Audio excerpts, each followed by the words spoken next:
Good morning. Good morning. ¿Cómo estás? How are you? Abbastanza bene. Yo siempre empiezo las entrevistas preguntando lo mismo. He always starts the interviews with the same question. Mhm. ¿Por qué haces cine? Why do you make movies? I don't know. I wanted to be when I was young. I wanted to be painter and then writer and so. And then I decided that a musician. And then I decided that all arts goes together in the cinema. Pues cuando era joven él quería ser pintor y escritor y músico y un día decidió que todas las artes van juntas en el cine. ¿Cómo empiezas a desarrollar esta idea? ¿A partir de la familia de esta mujer infeliz, este hombre hipocondriaco? Oui, parce que en fait, j'ai voulu parler de cette idée que nous ne sommes jamais seuls, que nous vivons toujours à travers de quelqu'un, pour quelqu'un, contre quelqu'un. Él quería hablar de la idea de que nunca vivimos solos, nunca estamos solos, que siempre vivimos, pues siempre estamos alrededor de alguien, junto a alguien, que eso nos condiciona. Et que ceux que les gens ont envie de dominer, de posséder, que celui qui est plus fort va dominer celui qui est plus faible, donc celui qui va aimer, il va être plutôt dominé par celui qui est aimé, etc. Et cette idée, bon, assez naturellement, cette pensée, j'ai voulu la traduire dans une histoire qui ne soit pas racontée à travers un seul héros principal, mais à travers des gens qui sont à égalité et qui, comme ça, qui évoluent dans un chaudron sans forcément se connaître les uns les autres, mais que ça fasse une histoire où ça bouge comme ça, comme une sorte de roues dentées. Y que bueno, siempre habrá gente más fuerte, gente más dominante, que quizás domine a la gente que se mueva más por amor, que quizás sean más débiles, y que él quiso hacer todo en una historia que funcionase con varios personajes y que el mecanismo, que forzosamente no se conocieran los unos a los otros, pero que el mecanismo fuera más como un engranaje. ¿Cómo eliges a los actores?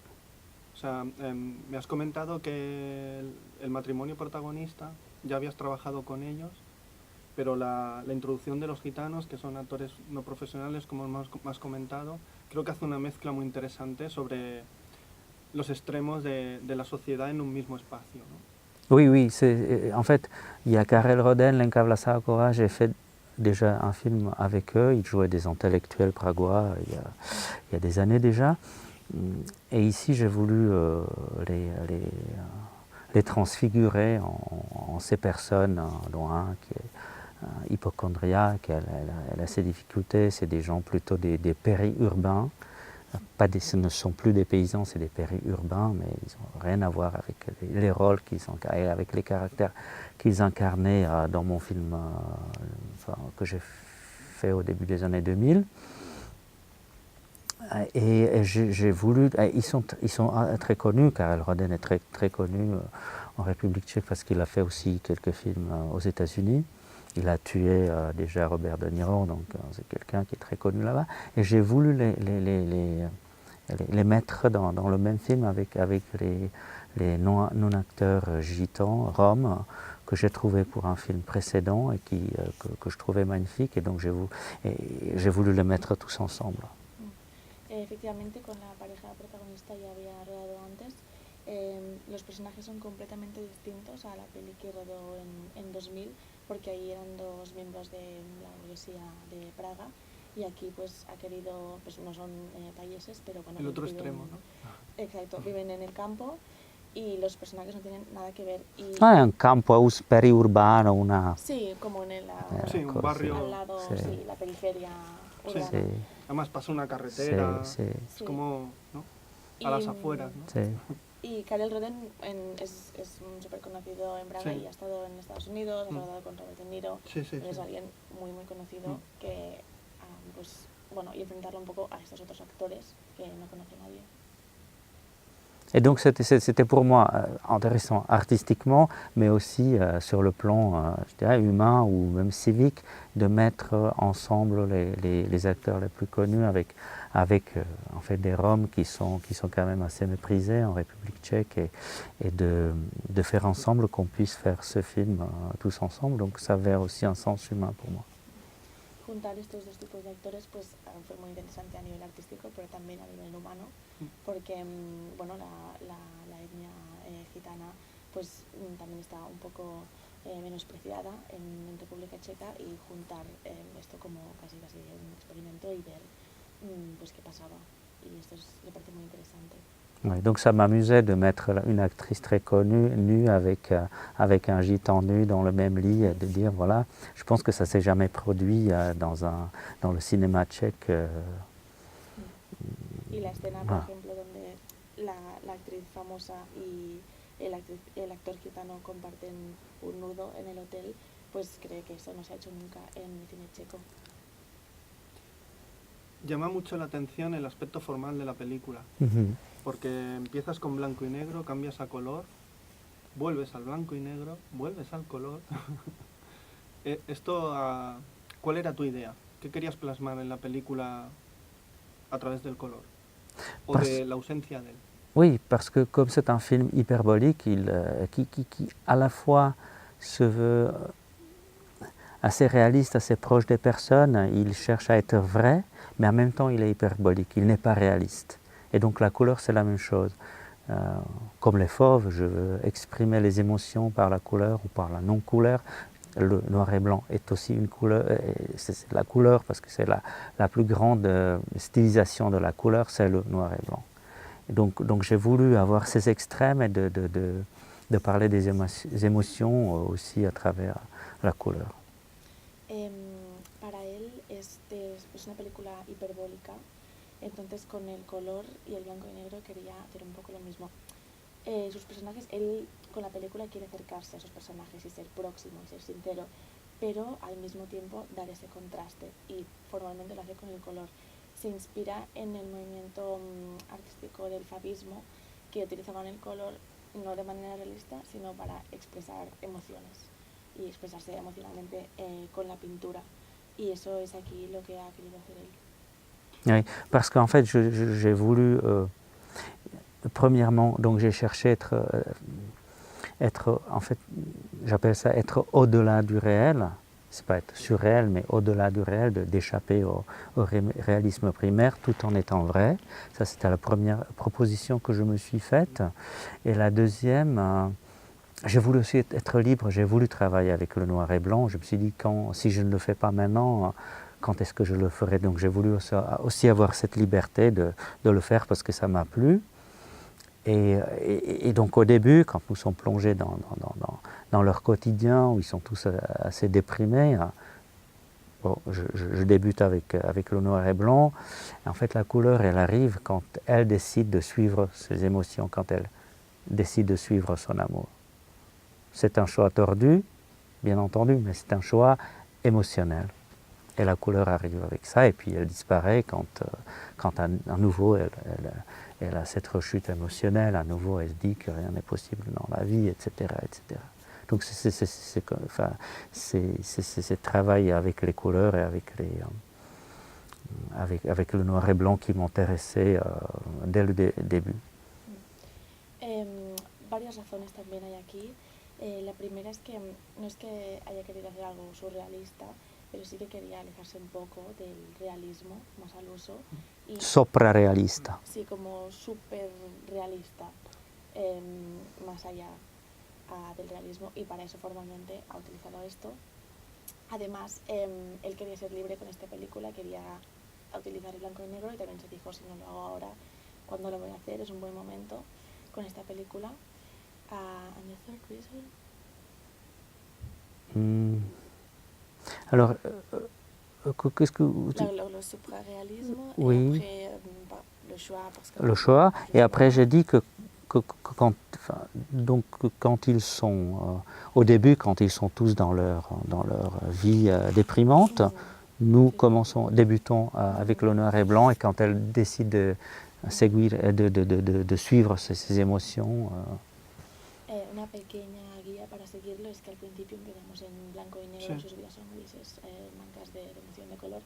Cuando hay indicios de amor, de emoción, de algo que está pasando que es más interesante, entonces vamos al color y así un poco. Et après, ce qui m'intéressait, en fait, je ne sais pas si j'y arrive, mais ce qui m'intéressait aussi au-delà de tout ça, de voir quelque chose qu'on considère comme noir, et puis on peut découvrir qu'en fait c'est pas noir, mais c'est rouge, ou que quelque chose qu'on pense être beige ou un gris, en fait c'est jaune. Hein. Donc c'est aussi la subjectivité qui change avec la découverte ou la disparition des couleurs qui m'intéressaient. También te interesa, un poco el cerebro humano que es subjetivo, de si empiezas algo en blanco y negro, te imaginas que es de un color y luego pasa a color y es de otro color totalmente distinto, normalmente mucho más brillante de lo que te habías imaginado, y luego vuelves al blanco y negro y así, y eso como juego le interesa mucho. Et après, c'est une lecture vraiment hypertextuelle, mais comme le film se passe en République tchèque, et comme l'histoire de ce pays est vraiment toujours encore très liée avec le communisme, etc., j'ai voulu évoquer aussi quelque chose, un petit goût comme ça du passé. Parce que le noir et blanc, quand même, on le comprend souvent comme un rapport au passé ou bon. Bueno, que como el blanco y negro normalmente se asocia al pasado y República Checa tiene un pasado comunista, pues también ha querido darle pues, un toque, un pequeño sabor del pasado, ¿no? De que esté ahí como más o menos presente en la tinta a través de la utilización del blanco y negro. Sí, el tiempo que pasa. Y el tiempo que pasa. Así.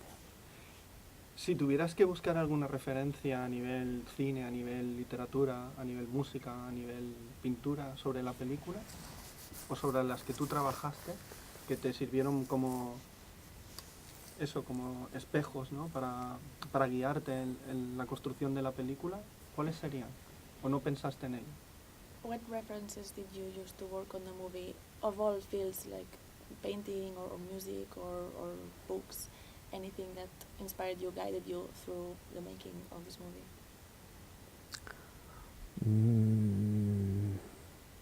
En fait, je ne sais pas parce que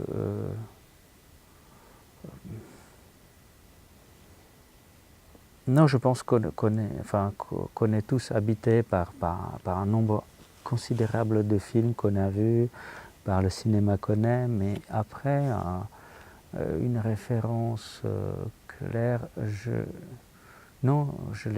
l'ai pas vraiment eu et je n'ai cherché pas à avoir des références claires ou à copier quelque chose ou à se distinguer de quelque chose. Après, moi j'y vais comme ça au pif, j'essaye de construire mes images à moi et certainement je suis certainement influencé par beaucoup de choses, mais intellectuellement je ne le sais pas et je ne le théorise pas.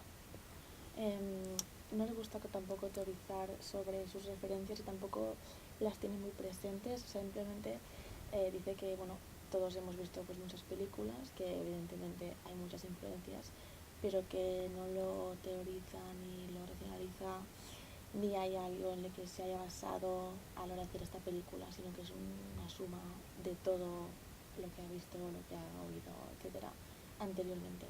Oui, parce que moi je fonctionne plutôt avec chaque scène, je me dis, bon, c'est quoi le mouvement? Quel mouvement serait juste à la scène, à ce que je veux dire par la scène? Quelle densité de la pellicule, de la couleur? Quelle densité? Quelle lumière? Est-ce qu'elle va être en contrepoint avec ce qu'on raconte ou est-ce qu'elle va soutenir un peu ce qu'on raconte? C'est comme ça des trucs, des choses très concrètes que j'essaye de comprendre, d'analyser et de faire en sorte que chaque plan raconte ce qu'il doit raconter. Après, je ne sais pas si j'y arrive. Après, il y a la météo, après, il y a tout un tas de trucs qui vous empêchent parfois de faire ce que vous avez voulu ou instinctivement, vous trouvez que sur place, vous trouvez mieux que ce que vous n'avez pas imaginé. Mais voilà, c'est jamais trop intellectuel. c'est jamais totalement irréfléchi non plus.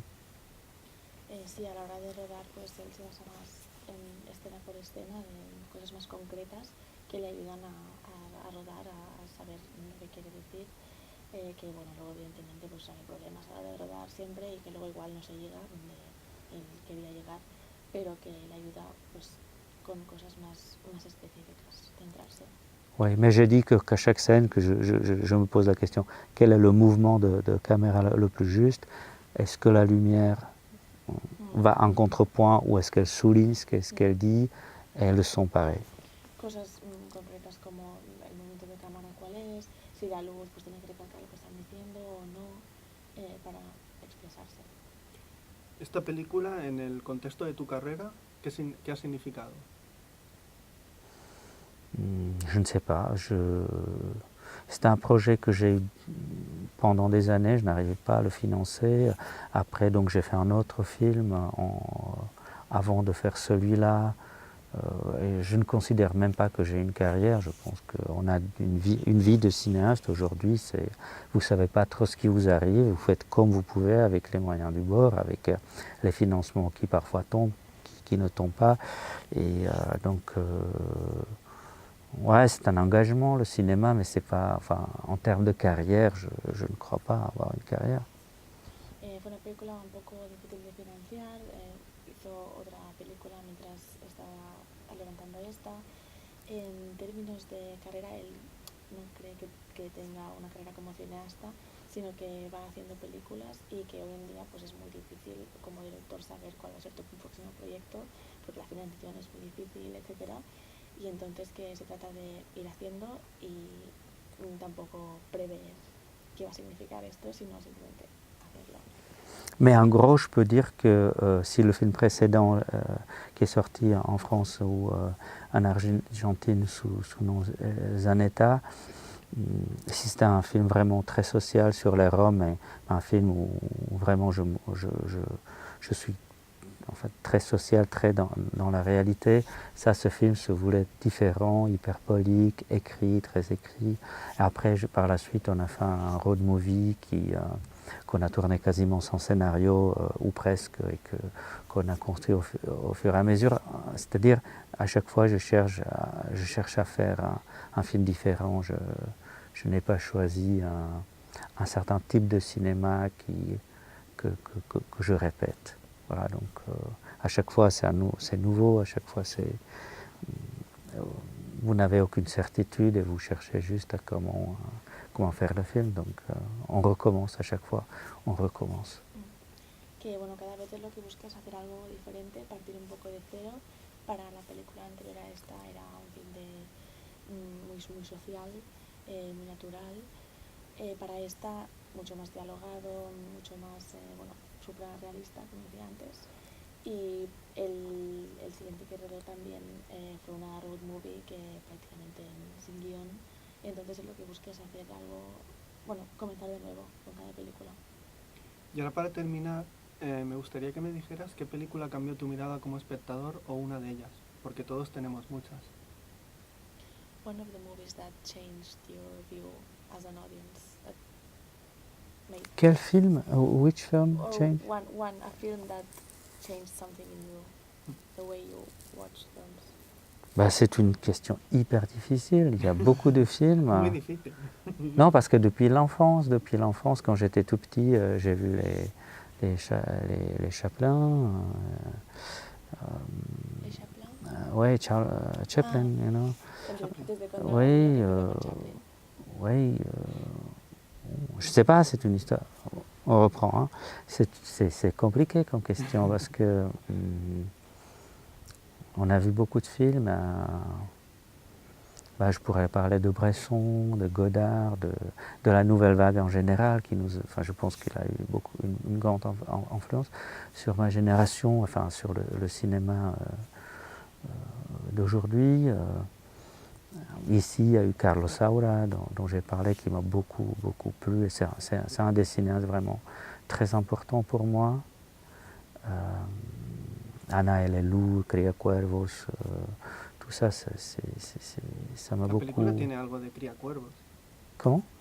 Tu película tiene algo de Cría Cuervos. en la relación con los niños. This movie has a little bit of Cría Cuervos with the kids. Non, je ne crois pas, parce que Cría Cuervos, c'est vraiment un lien extraordinaire de l'enfant à la réalité, à la non-réalité. Enfin, oui. La relación de los padres se ve relacionada con, con sus hijos. Ouais. Bah, merci beaucoup, mais voilà. Après, no, eso es lo que le gustaba a, oui. a Carlos Saura, ¿no? Lo que sucedía en el mundo de los adultos se transmitía en el mundo de la infancia, ¿no? Había como un espejo, ¿no? Y aquí en tu película pasa lo mismo, ¿no? Con la historia del chaval rubio. Ah bah j'y ai pas pensé. J'y ai pas pensé. No se había acudido, no se había Mais c'est vrai, c'est des films qu'on a sous la peau.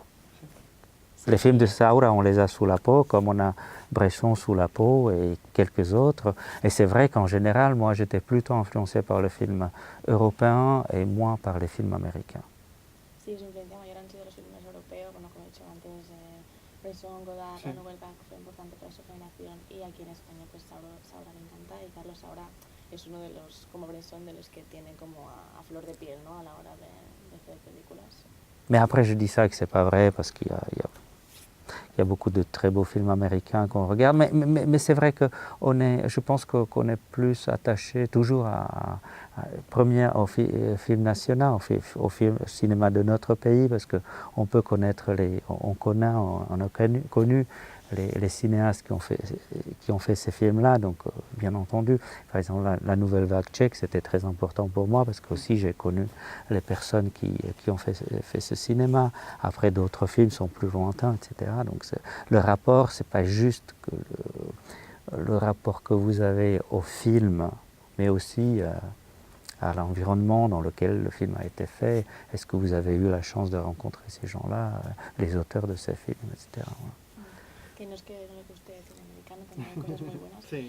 pero que bueno, que siempre estás un poco más claro. influenciado por lo que tienes más cerca, y por ejemplo, gente de la Nouvelle Vague checa, sí. pues él tuvo la oportunidad de conocerlos, entonces esto también influencia mucho en cómo te influencian estas películas. Pues muchas gracias por tu tiempo, por tu película, y yo siempre digo que hasta la próxima película. Ok, gracias.